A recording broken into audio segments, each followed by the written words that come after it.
जम्याच्या धडपडीत घर सुटतं पण आठवणी कधी सुटत नाही. आयुष्यातलं आई नावाचे पान काही झालं तर कधीच मिटत नाही.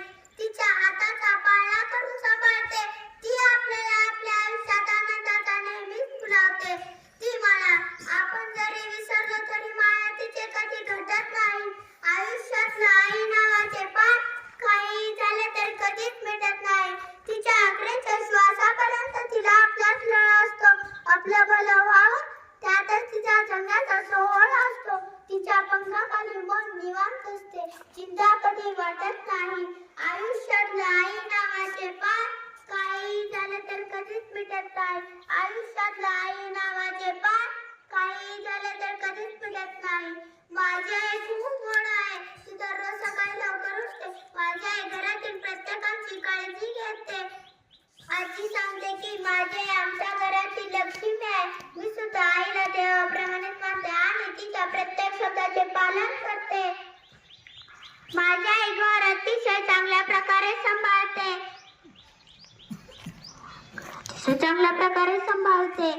माझी आई माझ्या झुलक मित्रासारखीच आहे. मी चुकले तर ती मला मार देत नाही तर प्रेमाने समजून सांगते. आई मला रोज झोपताना छान छान गोष्ट सांगते. माझी आई माझा आदर्श आहे. आई हे प्रत्येकाच्या जीवनातील वरदान आहे. आई हे जिच्या आशीर्वादाने आपण करतो अशा माझ्या आईवर मी खूप प्रेम करते.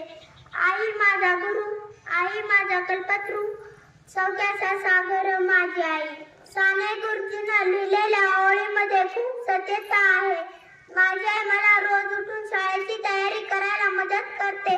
माझा आहार चांगला राहावा यासाठी ती रोज छान पदार्थ करते. माझी आई माझा सर्व अभ्यास नियमितपणे पूर्ण करून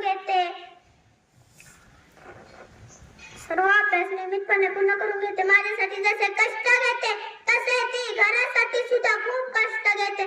सर्व घर स्वच्छ व सुंदर ठेवते. कधी मी हट्टीपणा केला तर ती मला जवळ घेऊन समजून सांगते. आई म्हणजे अपार काळजी करणारे मन असतं. मुलाच्या हजारो चुका माफ करणे. मन म्हणजे आई, प्रेमाने घास भरवणारी आई. वेळ प्रसंगी स्वतःशी उपाशी राहील पण आपल्या मुलाला कधी उपाशी ठेवत नाही. स्वतःसाठी न जगता फक्त आणि फक्त आपली मुलं व कुटुंब याच्यासाठी जिंकणारे व्यक्तिमत्व म्हणजे आई. अशा या आईला जपा. तिची काळजी घ्या. न चुकता बोलत जा. I love you I.